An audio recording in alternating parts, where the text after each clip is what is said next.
성스러운 진리는 학자들의 책보다 어린 아이의 말을 통해 더 많이 나타난다 라는 말이 있습니다. 여러분, 어린 자녀를 키울 때 이런 경험 많이 있을 거예요. 가르치지도 않았는데 어린 자녀가 아주 너무나도 삶의 진리를 꿰뚫는 그런 말을 할 때가 있어요. 아유, 이 녀석이 어디서 왔는지 어른도 생각하지 못하는 그런 삶의 그 진리를 말하고, 또 아이들이 부르는 노래 동요라고 하죠. 이 동요 가사를 또 보면 참 가슴이 찡하고 은혜가 있는 그런 동요들이 많이 있습니다. 이 자리에도 우리 3040 어린 자녀를 키우는 아빠 엄마들이 있을 텐데, 저도 생각해 보면은 아이가 어릴 때 특별히 이제 장거리 여행을 가면 아이들이 가만히 있지 않잖아요. 어쩔 수 없이 내가 듣고 싶은 음악이 아니라 그 아이 수준에 맞는 노래를 듣게 됩니다. 그러니까 동요를 계속 들어요. 근데 어떤 동요는 정말 가슴이 찡하고 가사가 너무 감동적이고 삶의 진리를 보여주는 그런 동요가 있습니다. 저는 오늘 말씀을 준비하고 또 오늘 말씀을 묵상하면서 떠오르는 동요 하나가 있었습니다. 그것은 바로 아빠 힘내세요, 우리가 있잖아요. 이 동요를 우리가 보통은 이제 후렴구만 압니다. 아빠 힘내세요, 우리가 있잖아요. 이것만 아는데 가사 전문이 이래요. 딩동댕 초인종 소리에 얼른 문을 열었더니 그토록 기다리던 아빠가 문 앞에 서 계셨죠. 너무나 반가워 웃으며 아빠 하고 불렀는데 어쩐지 오늘 아빠의 얼굴이 우울해 보이네요. 무슨 일이 생겼나요? 무슨 걱정이 있나요? 마음대로 안 되는 일 오늘 있었나요? 아빠 힘내세요, 우리가 있잖아요. 우리 마지막 가사, 아빠 힘내세요, 우리가 있어요. 여러분, 이 노래에서 가슴 뭉클한 포인트를 발견해 내셨습니까? 우리 아빠들 얼마나 힘들어요. 돈 버느라, 아이들 보느라. 저는 이 가사를 들으면 너무 은혜로웠습니다. 조금 배경을 설명하면 뭐 다 아시겠지만, 아이들이 이제 놀다가 아빠 퇴근 시간이 돌아오니까 너무 기다려지는 거예요. 딩동댕 초인종 소리가 들리니까 현관문을 여니까 아빠가 탁 서 있는 거예요. 너무나 반가워서 아이들이 아빠 하고 불렀는데 그날따라 아빠의 얼굴이 어떻게 해요? 우울해 보여. 애들이 맨날 장난만 치는 것 같지만 사실 아이들이 어른들의 감정을 너무 잘 읽습니다. 그러니까 아이는 아빠가 한테 묻지도 못하고 속으로 이런 생각을 하는 겁니다. 아빠가 요즘 회사에서 안 좋은 일이 있나? 무슨 걱정이 있나? 회사에서 잘리지 않는가? 뭐 이런 걱정을 합니다. 그러다가 아빠 힘내세요, 우리가 있잖아요. 이렇게 말하는 것입니다. 여러분, 은혜롭지 않습니까? 다들 마음이 강팍해지셔서 너무 오래전 일이라서. 여러분, 왜 제가 설교를 준비하면서 이 동요가 생각이 났을까요? 오늘 설교 말씀을 끝까지 다 들으시면은 그 이유를 알 수 있을 것입니다. 오늘 본문 이사야 6장, 흔히 이사야의 소명장으로 잘 알려진 본문입니다. 그런데 한 가지 좀 이상하지 않습니까? 보통 소명, 하나님의 종으로 부른 다음에 사역이 시작되잖아요. 당연히 보통 첫 장에 소명이 나오는데, 그래서 에레미야, 에스겔 다 첫 장에 소명 사건이 기록되는데 유일하게 특이하게 이사야는 1장도 아니고 2장도 아니고 6장에 소명이 나와 있다는 것입니다. 그 이유에 대해서 여러 가지 해석이 있는데요, 크게 두 가지로 정리될 수 있습니다. 첫째는 1장에서 5장까지 이런 예언자의 활동이 나오긴 하지만 그것은 비공식적이고 역사적인 순서로 우시야 왕이 죽던 해에 이사야 선지자가 공식적으로 부름받았기 때문에 이사야 6장의 소명 사건이 기록되었다라고 주장하는 하나의 이론이 있고요. 두 번째는 극적인 효과를 위해서 일부러 소명 사건을 좀 뒤로 배치했다는 것입니다. 그러면 어떤 극적인 효과일까? 여러분, 오늘 본문을 보시게 되면은 이사야의 소명장이라고 하지만 사실 더 중요한 것은 그게 아니라 하나님의 거룩함에 대한 내용입니다.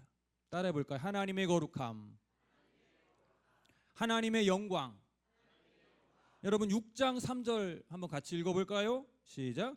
서로 불러 이르되 거룩하다 거룩하다 만군의 여호와여 그의 영광이 온 땅에 충만하도다 하더라. 아멘.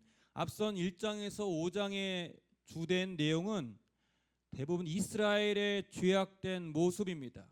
소도 그 임자를 알고 나귀도 주인을 알아보건만 이스라엘은 알지 못하는도다. 주인된 여호와 하나님을 모르는 배역한 자식이로다. 이런 내용들이 계속 1장부터 몇 장까지 5장까지 나오는데 오늘 보면 6장에서 분위기가 확 바뀌게 됩니다. 우시야 왕이 죽던 해 이사야가 환상 가운데에 하나님의 임재를 경험하게 됩니다. 하나님의 영광을 보게 되는 거예요. 그의 눈으로 하나님의 임재를 그가 목도하게 됩니다. 여러분, 만약에 기도하는 가운데 또는 예배 드리는 가운데 하나님의 영광, 하나님의 임재를 경험한다면 어떨까요? 할렐루야! 이 날을 기다려왔습니다.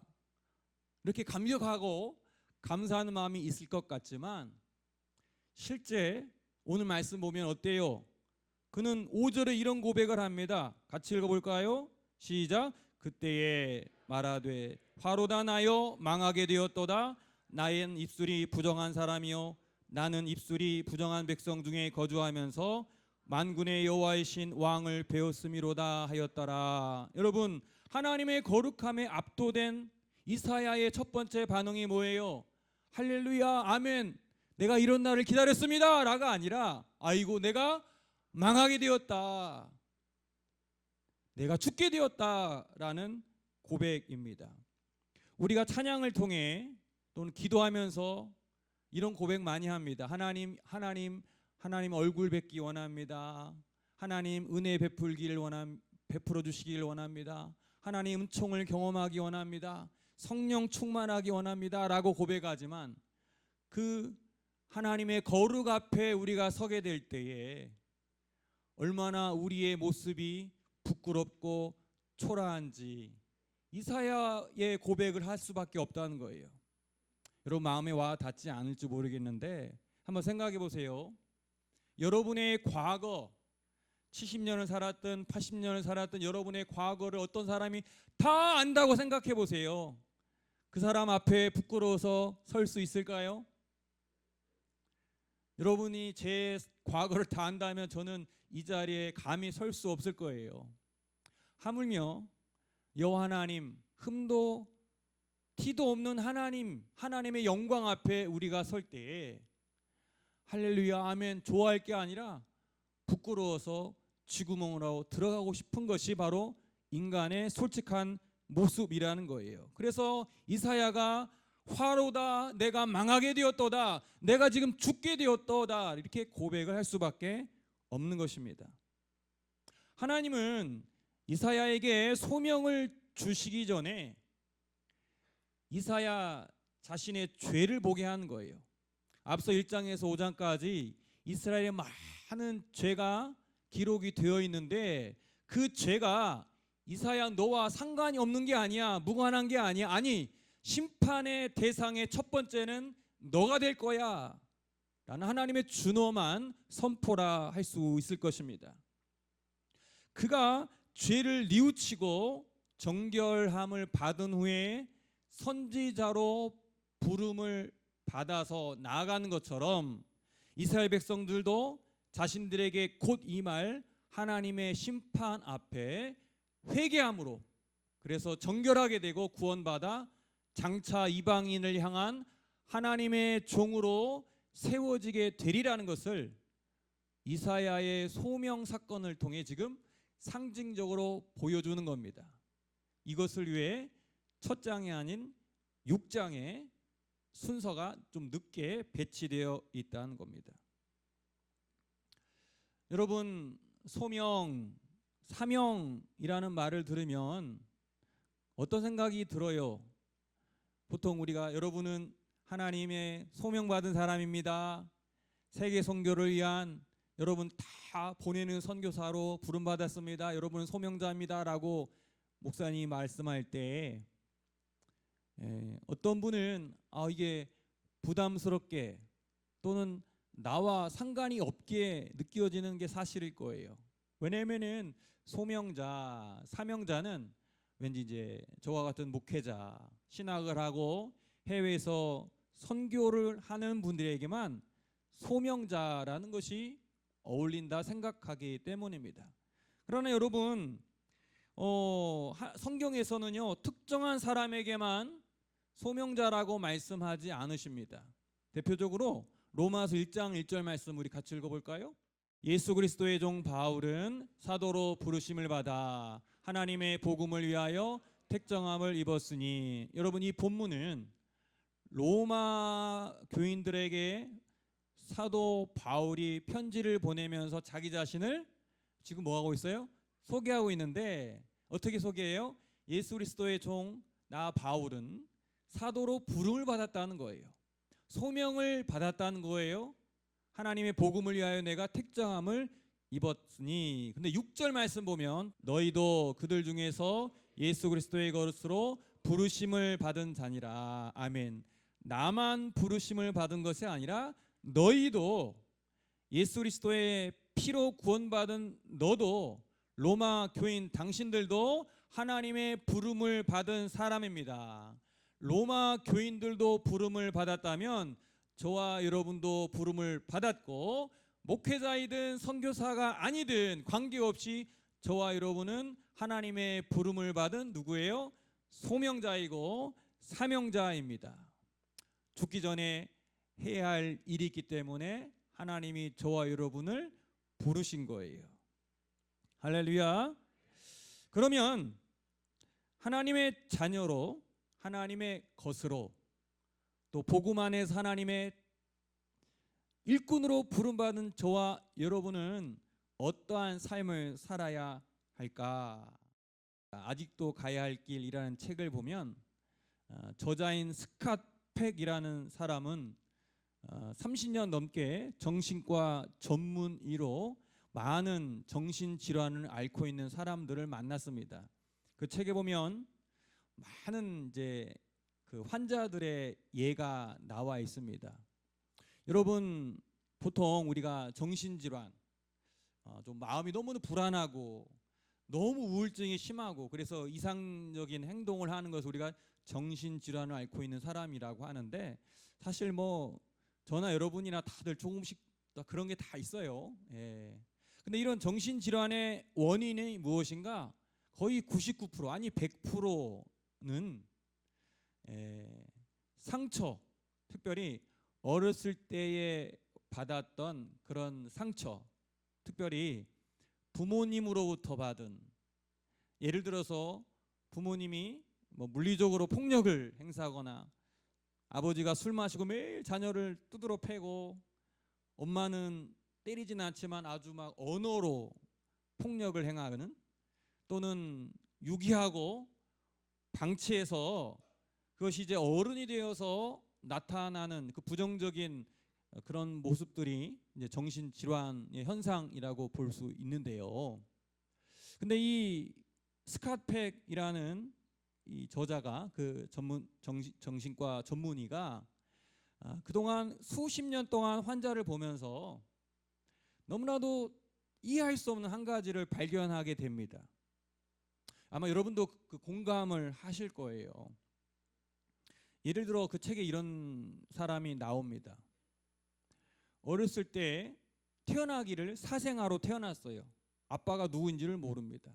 엄마도 정상적인 생활을 할 수 없는, 들을 수 없고 장애가 있는 엄마였어요. 경제적인 활동을 전혀 할 수 없으니까 위탁 시설로 이제 가게 되고, 그곳에서 자라다가 이제 나오면 뭐 자연스럽게 가게 되는, 범죄 사건에 연루가 되어 10대 때 소년원을 다녀오게 되고 또 나왔는데, 그 사람이 20대 중반을 넘어서 보게 됐던지, 그런 사람이면 대부분 어떻게 됩니까? 뭐 조직폭력배는 아니더라도 뭐 사기꾼이 되거나 계속 뭐 이렇게 감옥을 드나드는 그 밤거리에 그런 무서운 사람이 되거나, 잘해봐야 좀 최빈층을 그런 삶을 살 텐데, 이 사람은 그렇지 않은 거예요. 정상적인 돌봄도 받지 못했는데도 평균 이상의 정상적인 가정을 이루고 평균 이상의 인격적인 성장을 이룬 것을 보게 됩니다. 그래서 이 스캇 팩이 이게 도저히 의학적으로는 이 사람의 어떻게 이렇게 잘할 수 있을까를 설명할 수 없다고 본인은 얘기를 합니다. 그러면서 그 책에서 마지막에 말하기를, 자기는 이 모든 것이 신의 은총이다, 하나님의 은혜로 이것이 설명할 수밖에 없다라고 얘기를 합니다.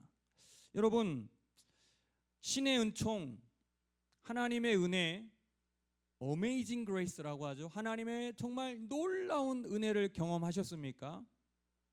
여러분, 우리 주위에도 그래요. 어렸을 때에 정말 좀 역기능적인 가정 환경에서 자랐음에도 불구하고 너무나 신앙생활 잘하고 평균 이상의 인격과 성품을 가진 분들이 있어요. 여러분, 그게 무엇 때문이라고요? 하나님의 은총, 신의 은총, 놀라운 하나님의 은혜를 경험한 사람들이 그렇다는 거예요. 할렐루야. 저와 여러분이 그런 은총을 누리기를 바랍니다. 우리가 은혜하면은, 은총하면 노력해서 얻은 것이 아니라 뭐예요? 하나님께서 무조건적으로 주시는 선물, 갚을 수 없는 선물. 무료이긴 하지만 너무나도 값져서 갚을 수 없는 선물을 우리는 은총, 은혜라고 말합니다. 그래서 은혜 앞에 붙이는 수식어가 늘 뭐예요? 한량없는 은혜, 갚을 수 없는 은혜. 여러분, 이 노래 아시잖아요. 우리는 기도하고 찬양을 부르며 하나님의 은혜를 구합니다. 하나님, 저에게 은혜 주세요. 하나님, 저를 불쌍히 여겨주세요. 앞서 부정적인 환경에서도 이렇게 잘 성장할 수 있었던 것은 하나님의 무조건적인 은혜를 그분이 경험했기 때문입니다. 그런데 여러분, 우리가 착각해서는 안 됩니다. 하나님의 은총을 경험한다 하면 갑자기 사람이 180도로 변해서 갑자기 성품이 변화되고 갑자기 막 없던 것이 생기고, 그런 것이 아닙니다. 은혜를 받은 사람은 이제 은혜의 원리에 따라 사는 거예요. 다시 말씀드리면은, 은혜 받은 사람은, 첫 번째, 하나님의 부름 받은 사람은 이제 어떻게 살아야 하느냐? 하나님의 부르심에는 책임과 수고가 따른다는 거예요.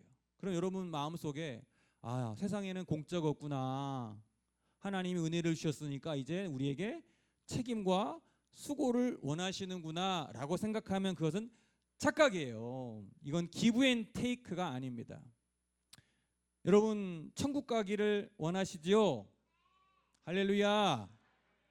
천국은 역시 어린 아이와 같이 되지 않으면 갈 수 없는 것 같아요. 여러분, 천국에 가면 사랑해야 하고, 먼저 용서해야 하고, 먼저 손 내밀어서 악수하고 내가 먼저 희생해야 하는데, 천국을 감당할 수 있겠습니까? 여러분, 전에도 한번 말씀드린 것 같은데, 천국은 정말 가고 싶은 사람이 갈 수 있는 거예요. 무슨 말이냐면, 우리가 하나님의 구원받은 백성으로 천국 가기를 원한다면 천국 백성의 삶을 지금부터 살지 않으면 천국 갈 수 없는 겁니다. 여러분, 저와 여러분이 하나님의 놀라운 은총을 받았습니다. 신의 은혜를 받았습니다. 그렇다면 그 은총의 원리에 따라 살아가야 돼요. 그게 뭡니까? 내가 은혜 받았으니까 다른 사람들에게도 은혜를 베풀어야 돼요. 1만 달란트 빚을 탕감받았는데 100다니엘의 빚은 탕감해줘야 은혜 받은 자의 모습입니다. 하나님께 부름받은 사람들, 하나님께 소명받은 사람들, 하나님의 은총을 힘입은 사람들, 그 은총의 원리에 따라 살아가야 한다는 거예요. 그래서 실제로 변하지 않는 사람, 그 하나님의 은총을 내가 거부하는 거예요. 왜 그럴까요? 은총에 따라 살기가 힘들어요. 1만 달란트 탕감 받아도 100데나리온의 빚이 탕감하기가 아까운 거예요. 그 사람은 은총에 저항하는 것입니다. 그러나 여러분, 하나님의 부르심에는 뭐가 있다고요? 책임과 수고가 따릅니다. 두 번째, 하나님의 은총, 하나님의 은혜를 받은 사람은 하나님의 마음을 헤아리는 소명자가 되어야 합니다. 따라해 보겠습니다. 하나님의 마음을 헤아리는 소명자가 됩시다. 오늘 말씀에서 하나님의 천사가 이사야의 죄를 용서하기 위해, 사하기 위해 뭘 갖다 댑니까? 빨간 숯을 그 입술에 대면서 7절에 이렇게 말합니다. 그것을 내 입술에 대며 이르되 보라, 이것이 내 입에 닿았으니 내 악이 제하여졌고 내 죄가 사하여졌느니라 하더라. 그러자 이제 주님의 음성이 들려옵니다. 같이 읽어보겠습니다. 시작. 내가 또 주의 목소리를 들으니 주께서 이르시되 내가 누구를 보내며 누가 우리를 위하여 갈꼬 하시니 그때 내가 이르되 내가 여기 있나이다 나를 보내소서 하였더니 아멘. 주님이 한탄합니다. 그 한탄의 이유는 예언자의 길은 칭찬받고 영광받는 길이 아니라 사람들에게 불평을 듣고 때로는 핍박을 받고 비난을 받고 모욕을 받는 고난의 길이니까 그 길을 사람들이 가지 않으려고 합니다. 근데 그때 누가 우리를 위하여 갈꼬 한탄할 때 이사야가 어떻게 해요? 주님, 내가 여기 있나이다 나를 보내소서. 할렐루야. 제가 이것을 공동번역 성경으로 찾아봤더니 내가 여기 있나이다 라가 오늘 설교의 제목, 주님 제가 있지 않습니까? 할렐루야. 우리 한번 따라 볼까요? 시작. 제가 있지 않습니까? 예. 내가 누가 우리를 위하여 갈꼬 할 때 주님 제가 있지 않습니까? 나를 보내주세요. 잠언 25장 13절에 이런 말씀이 있습니다. 충성된 사자는 그를 보낸 이에게 마치 추수하는 날에 얼음 냉수 같아서 능히 그 주인의 마음을 어떻게 하느니라? 시원하게 하느니라. 할렐루야. 우리 하나님 앞에 얼음 냉수 같은 사람 될 수 있기를 바랍니다. 누가 우리를 위하여 갈꼬 주님이 한탄할 때 주님 내가 있지 않습니까? 주님 마음이 얼마나 기쁠까요? 아무로 가지 않으려고 하는 그 어려운 길을 손들면서 내가 가겠습니다. 저를 보내주세요. 추수하는 날에 얼음 냉수 같은 주님의 마음을 시원케 하는 사람, 바로 이게 소명자의 모습이라는 것입니다. 제가 설교 서두에 소개한 아빠 힘내세요 우리가 있잖아요. 이 동요가 왜 오늘 말씀을 묵상하며 생각나는지 여러분 이제 아시겠습니까? 아직도 모르신다면 제가 더 쉽게 설명하겠습니다. 여기서 아빠는 하나님 아버지세요. 그리고 우리는 이사야고 바로 저와 여러분입니다. 누가 우리를 위하여 갈꼬 한탄하는 하나님의 마음을 헤아리면서 하나님 아버지 제가 있잖아요. 저를 보내주세요. 요즘 하나님 마음이 우울해 보이시네요. 제가 주님의 마음을 시원케 해드리겠습니다. 여러분, 어린 아이들도 출근해서 돌아오는 아버지 얼굴을 보며 아버지 얼굴이 우울증이 있는지 마음에 얼굴에 근심이 있는지를 살펴보는데, 저와 여러분이 하나님을 보면서 요즘 하나님이 나를 보면서 어떤 마음이 드는가, 한국교회를 보면서 어떤 마음이 드는가, 기뻐할까, 한탄할까, 슬퍼할까, 누가 우리를 위하여 갈고. 그럴 때 여러분 어떻게 해야 돼요? 제가 있잖아요, 나를 보내주세요. 아빠 힘내세요. 우리 하나님 아빠 힘내세요. 우리 청파동 교회가 있잖아요. 아멘이 작네요. 하나님 힘드시죠? 청파동 교회가 있잖아요. 우리가 있잖아요. 우리 다음 세대가 있잖아요. 우리 신영서 목사님 있잖아요. 할렐루야. 하나님 마음 시원케 하는 저와 여러분 될 수 있기를 바랍니다. 할렐루야. 우리 찬양하겠습니다.